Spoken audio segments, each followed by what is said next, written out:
আজকে বাংলাদেশ সেনাবাহিনী আমাদের শক্তি। আমরা তাদেরকে সব সময় দেখেছি যে জাতির যে কোনো দুঃসময়ে তারা এগিয়ে আসে।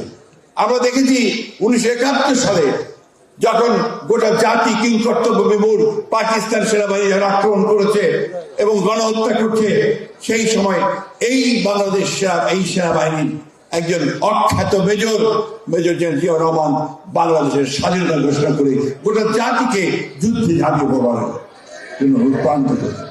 আবার দেখেছি 7ই নভেম্বর একইভাবে এই বাংলাদেশ সেনাবাহিনীর লোকেরা এই জেনারেল জিয়ার নেতৃত্বে সেদিন আবার দেশকে তার স্বাধীনতা রক্ষা করেছে। আবার এবারও আমরা দেখেছি এই 24-এ গণঅভ্যুত্থানের মধ্যে যে বাংলাদেশ সেনাবাহিনী একটা প্রকৃতপক্ষে দেশপ্রেমিক ভূমিকা পালন করেছে।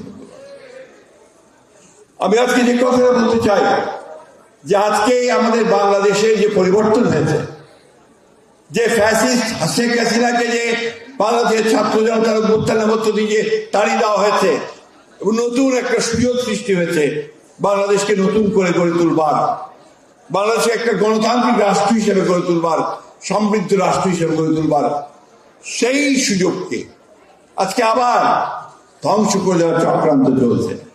শেখ হাসিনা আশ্রয় নিয়েছেন সেই দিল্লিতে।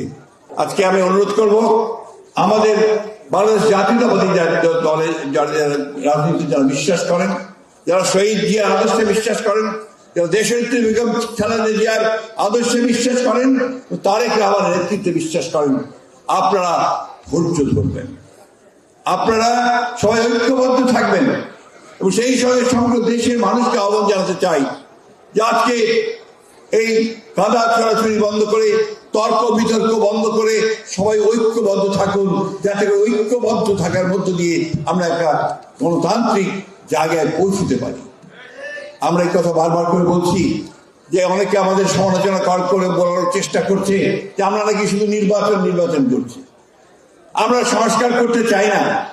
এত বড় মিথ্যা কথা, মিথ্যা প্রচারণা তারা চালাচ্ছে বিভিন্নভাবে, বিশেষ করে সোশ্যাল মিডিয়াতে, তাই না?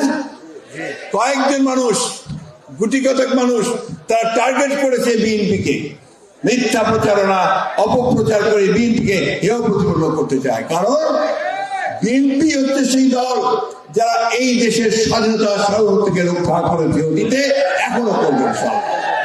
এই দেশের স্বাধীনতা তো নিয়ে এসেছে বিএনপির প্রতিষ্ঠাতা শহীদ প্রেসিডেন্ট জিয়াউর রহমান। গণতন্ত্রের সূচনা করেছেন শহীদ প্রেসিডেন্ট জিয়াউর রহমান।